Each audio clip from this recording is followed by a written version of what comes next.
Welcome to the Black Appalachian Coalition's podcast entitled Black Remembering, where we will bring to you the heavy and the hope across the Ohio River Valley. We want to remember who we are, where we've come from. We want to speak to the oral history of what we've done, what we've achieved. We want to speak to the ills that we have experienced while also finding solutions to those problems, those issues. We want to deal with the narrative that has kept us deeply rooted in despair. Now we want to punch through that narrative and stand up and say, we are remembering our Black past, and we are rooted, and we are here to stay. Welcome to Black Remembering. We hope that you find your place, your space, and your voice in this podcast. Black is a nonprofit organization founded by Bishop Marcia Dinkins. I am a cultural worker and narrative organizer for Black. My role is to gather the lived experiences of African American people in Appalachia, to amplify our narratives via podcasts, and to dispel the erasure of Black people in this region. Black people are, have been, and will continue to be Appalachian. Black puts forth our voices and makes the lived experiences of real people visible. Our hope is that this visibility will aid in our efforts to create policy changes that benefit the Black Appalachian community. Our guest for this episode is Councilwoman Melinda Wofford. According to the Harrisburg Herald, Melinda Wofford is a native of Bergen who speaks as an internal auditor at Kentucky Public Pensions Authority.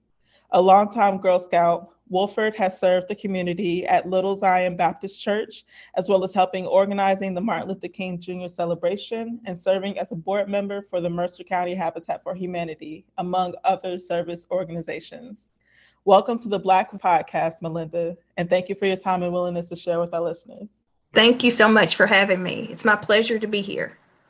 So as your brief bio said, you're a native of Bergen. I'm not a Kentucky native. I'm from Asheville, North Carolina, so I can't speak to what it was like to grow up in Kentucky. So if you're comfortable, could you speak about your experience growing up in Bergen? Growing up in Bergen, I come from a single parent home. So I was raised by my mother, but I had a lot of extended family. So my grandmother, grandfather, and I had a lot of aunties and uncles that were local, and just my church family. So we were all a big family. You couldn't do something and not have everybody find out about it, good or bad. But I have two sisters that I grew up with, one older and one younger. And also, when you live in a rural area, your first cousins are your family. So the summers we spent at my grandmother's, she was our babysitter. And we enjoyed our summers out in the country. I love it. You got the different experiences of environments. So what did y'all do for fun, like when you were at your grandmother's house and when you were back home? And so in the city, it's where in Bergen, that's in the city limits. So for me, that was really the big city, but it's not really a city if you an outsider looking in. So we had local friends, a couple of local families that we grew up with that were around the same age, and we just kind of invented games. Some of the games were good games. Some of them terrorized the neighborhood. We would go knock on the neighbors' doors and run. But we really enjoyed growing up, and it just seemed like the summers lasted forever. Of course, we had school, but when we got out of school, we were latchkey kids. So we had the opportunity to run the streets until my mom got off work. Even then, we would stay out until the street lights came on. But growing up in the country with my grandparents, we kind of invented games. Back then, there were a lot of open areas. Now the areas really more populated with houses. But we had a lot of open fields. So we kind of reinvented that we were in the West. We would trek across the fields. We would harvest tobacco.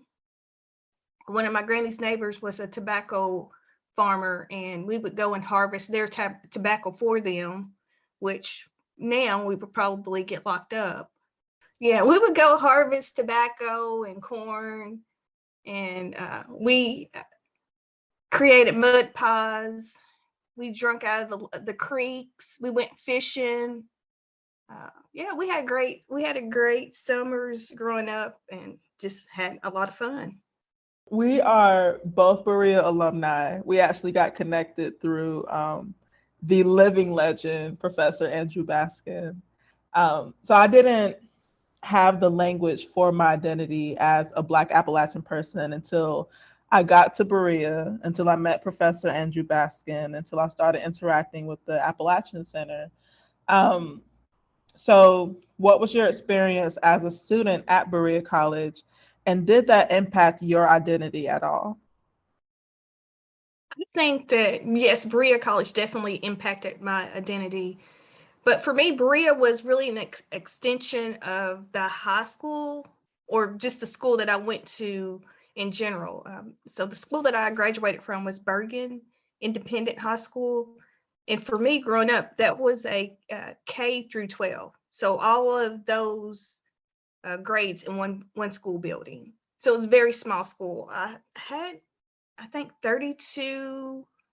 I had 32 people in my graduating class, and I was the only brown girl in my graduating class. Oh, wow. So yeah, it was a small school. So I had the opportunity to go to Berea for Science Focus, and I think they only did that for 1 year. And now after Science Focus, they had another program, Upward Bound. I think that's what they called it. But students went, I think we went when we were juniors, the summer of our junior year, before our senior year, we had the opportunity to go, and it was for Black minority students who achieved in science and math, in which I did do well in both, but it wasn't really something I was interested in. But when I went to Berea that summer, I knew from that experience and just being on campus that I wanted to go to Berea College. And that was actually the only college that I applied for. And I was like, if I don't get to go there, I'm not going. And I remember there was a counselor that came to Bergen and talked to me about Berea. And that just reinforced that I knew that I wanted to go there. So when I applied, I got accepted, and it was a great thing because I was very smart, but I was poor. My mom didn't have money, and she told me up front, she said, if you go to college, she said, you're gonna have to pay for it. You're gonna have to find some way to pay for going for higher education. And Berea was my ticket. So of course I was able to go there for the 4 years, no tuition, and I did the work study. And just being there, seeing other people that look like me, that made me very comfortable. And then, of course, I was used to being around people who didn't look like me from growing up and going to Bergen. So it wasn't anything that was hard for me to fit in. And then having the experience with the international students, that was just the bonus. Shifting gears a little bit, I would love to know about your experience with becoming a councilwoman. First of all, let me give you your flowers because you deserve them. Congratulations on being the first Black woman to be elected to City Council in Bergen. I commend you. Kudos. You deserve all the good things that are coming your way. And thank you for making that history. It's been so exciting. Just the preparation. And the election, I would go from being really excited about it, thinking I've got this in the bag, going to I'm probably not going to get one vote. And I ended up the county clerk's office. They sent me a certificate in the mail. And I thought, well, what is this? And it was just something random, and it said that I received the second highest votes at the election. So that really made me feel great, because I was like, I wonder, and you can go and look up like the number of votes. So there were 6 seats. I was one of the 3 new people. So that meant the 3 returning people, of them, I was the second highest overall. So that made me feel Wow. good that I kind of beat out some of the people that were previously on there. And the person that got the top votes, I was 4 away from them. I had 4 less votes. I love that. What inspired you to run for city council? So I've been going to the city council meetings and trying to just interact for a while. During COVID, of course, they were able to do they do a virtual. It wasn't that great, so I'd rather have gone in person. But we have had just a lot of different issues going on in the city, and I'm like, I need to get involved. I need to make sure that I'm there and that I'm present. Well, what was happening was I was there, but the mayor never let you say anything. Wow. So that kind of got to me. I was like, so I'm coming, taking my time out to come. They don't even ask me why I'm coming. Do you have any issues? Um, and one of the meetings, one of the ladies that goes to my church, she was like, Melinda, she said, you should run for city council. She's like, you can run. And I was like, yeah, I can run. And the next day she called me with some information, and that kind of set things into motion for me. I was the first person, I think, that filed to run for city council in Bergen. And I did that by the deadline.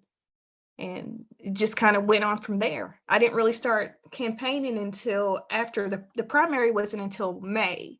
And a lot of people were like, well, your name's not on the ballot. And so I had to do some education around the elections, because people don't really understand. You don't really have to be like involved in the election to understand. You just kind of got to educate yourself. So I was educating people. No, I'm not going to start campaigning until after the primary, because that would get people confused. And, this is going to be the general election. Gotcha. So it's been a lot of learning for me, because I don't know a lot of, I'm not really a political person. I didn't know all the things that you had to do. And I was glad that I had a couple people that I could call on to help me out.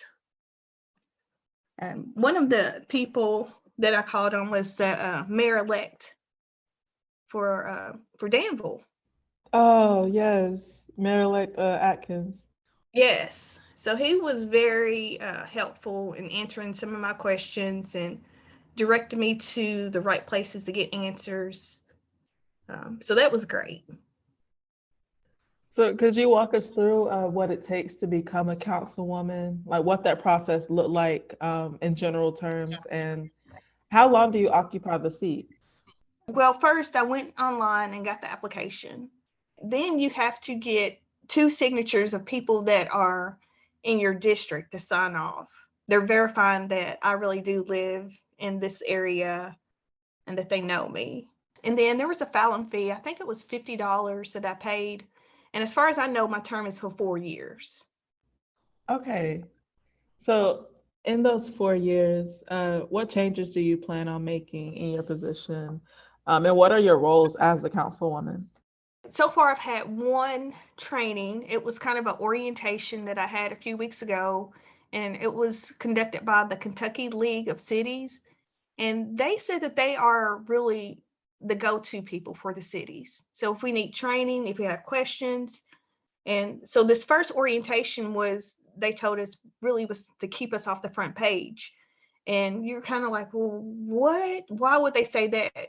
And they say a lot of people, once they get to the council status or commissioner status, that they kind of take their power a little bit overboard. So just because I'm a councilwoman doesn't mean that I have the ability to go in and say, okay, you no longer have a position, or we're going to do this, we're going to do that. For me, I'm one voice. I have one vote, but I do plan to work with the other council people just to make my area, Bergen, better, a better place to live and play. And just, I want people's voices heard, because I don't Yeah. want people to come to the meetings and not be able to say, I have a concern about this. Not that we don't want people to come and just complain like every meeting, but just to have some kind of way for people to voice different things that are going on. And of course, if they're going to take time out to come to the meeting, ask them, have some kind of policy in place where they can, say something at the beginning of the meeting or at the end of the meeting. Right. I love that full circle that you started out in an area where, everyone's voices weren't heard or you weren't given space to speak as a community member. And now you're creating that space for other community members. I love that. As a follow-up, what exactly does community mean to you? And how would you like to continue to foster it? Community means being able to have a voice, being respectful, um, and just being able to have your own platform. I mean, everybody's different, but we don't have to all be alike to get along and to work together. So, as a follow-up, I would love to know two things. What do you love about your hometown? And what do you wish could be different, if anything at all? I love that Bergen is a small community. For the majority growing up, I knew everybody. Um, when I went out and was actually talking to my neighbors when I got ready for the election, I found that there was a lot of people that are different that that I didn't know. We have a lot of implants now. So we still have a lot of people that grew up here like I did and that continue to live here, even though we may commute to work. But we have a lot of people that I guess some people would say outsiders. I wouldn't really say outsiders. I would just say implants, people that have come here to retire, or they come here before the school district because they like going to the small school feel, Mm-hmm. the private school feel. So I love that we're small, close knit community. What a couple of things that I wish were different. I do think we need a little bit of development. We've let a couple of things, fall by the wayside. And a lot of that has to do with how everything's been governed. The different mayors that we've had, or the city councils, maybe not focused on different things, just maybe like infrastructure, that type of thing. I would like to see more of like community interaction, togetherness. Growing up in my church, we used to have a I don't know, like some of the churches called it different things. We called it Friends and Family Day, where we would have another church come to our church, but it would be the churches that look different than us, but it would be in our community, and we would rotate, or we would have like a Thanksgiving joint service. So in Bergen, the church that I go to is the only brown church. Brown, it has brown people, white people, and black people, but it's the only church in Bergen that looks like that. Mm-hmm.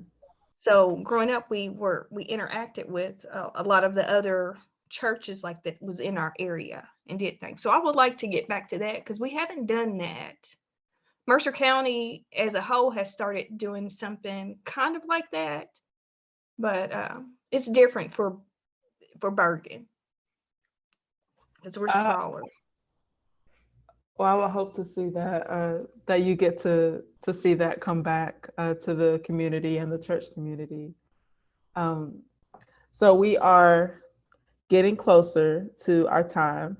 Before we end our conversation, is there anything that you'd like to say or speak on that we haven't touched on so far?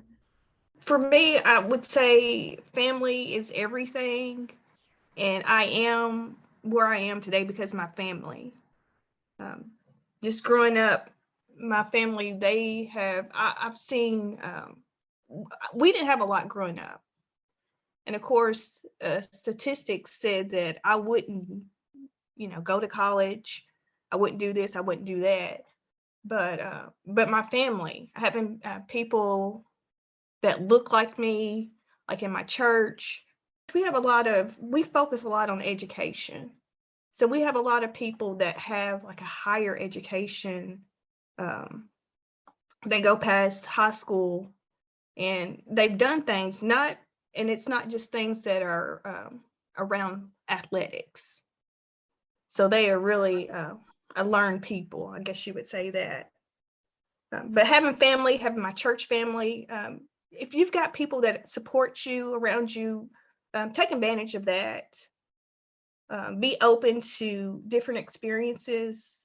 One thing I guess I didn't mention is that I am a half marathoner. Yeah, if I hadn't opened myself up to new experiences, I don't think that I would ever have done that. But I do, so back when I first started, because I've always been a person that would exercise a lot.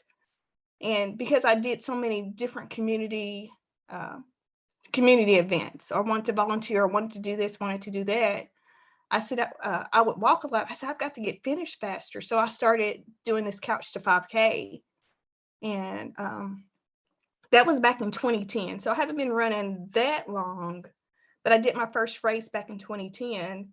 And I had a lady that encouraged me to, and I would do 5Ks, so 3.1 races. And I had a lady that encouraged me to do half marathons, which is 13.1 miles. I don't know about that. And then I was like, well, I can do it. And so I did a half marathon. I think I maybe did my first one. I know my first half marathon was at the Derby, the Derby Mini. Mm-hmm. I think it may be 2014. And I don't know how many races I've run since then, but I've got a spreadsheet of all the races I've done. But from that, I've got a personal goal to complete a half marathon in all of the states plus DC. How many have you gotten down so far? I've got 42 states completed. Wow, I admire you. And that's been a journey. People are like, why do you do this? Are you getting paid to do it? No, I'm not getting paid. It's just a personal goal to do that. And it's really fun when I do the races. A lot of the races I've done by myself. A lot of the races, or some of the races I've done with friends. When I do my states, I try to do something unique to the area. Usually it's to visit a national park. So when you go to the national parks, the whole thing is they have these passport books, and you get a stamp at these locations. So you'll have a record that you actually visited these locations. So recently, a lot of the parks will have some kind of connection to the Underground Railroad, and each park has rangers there. So now when I visit a park, I'm like, can you tell me about the people that look like me? Because you've got this Underground Railroad stamp, but you guys really don't have any information out about it. So what can you tell me about the people that look like me? And you'd be surprised of the information. So it's not all dealing with, and some of it, it's kind of, negative, around slavery or the slaves built this or did that. But a lot of it is just information that it's a learning experience, things that we didn't know about. How do you keep the motivation and the stamina going? Because I know in the past when I've tried to run, I'm not a fan of running. For anybody who's listening, like I can do it if I put my mind to it, but it's not my favorite form of exercise. I do admire the stamina that it takes. So how do you keep yourself going? Well, one is if you sign up for a race, then you are definitely obligated to do it. You don't get your money back, especially if you go on and get your airfare. So I'm really kind of I'm kind of self-motivated, but certainly people that aren't, it's always good to have support. So friends, or family that are going to do the same thing. For me, it's just running. For me is like, because I want to be healthy. It helps me with my mental health and physical health, and it's just something that that I think it's like normal for me. Like getting up, taking a shower, and brushing my teeth. Running falls in there. It's something that's going to happen. I love that. Thank you so much. So what I heard you say are, don't be afraid to ask difficult questions, i.e., can you tell me about the people who look like me? And to try new things. And that is reflected in your journey with running and trying the Ironman and different big events like that, history making events like that. Yeah, Well, running for city council. It's running been for an city epic year. council. Yes. You are just making history everywhere you go. And I really admire that. I love that the picture I'm looking at of you right now is you surrounded by flowers, because you really do deserve them. So thank you so much. I do appreciate you for coming on to the podcast and letting us know a bit about your story and who you are.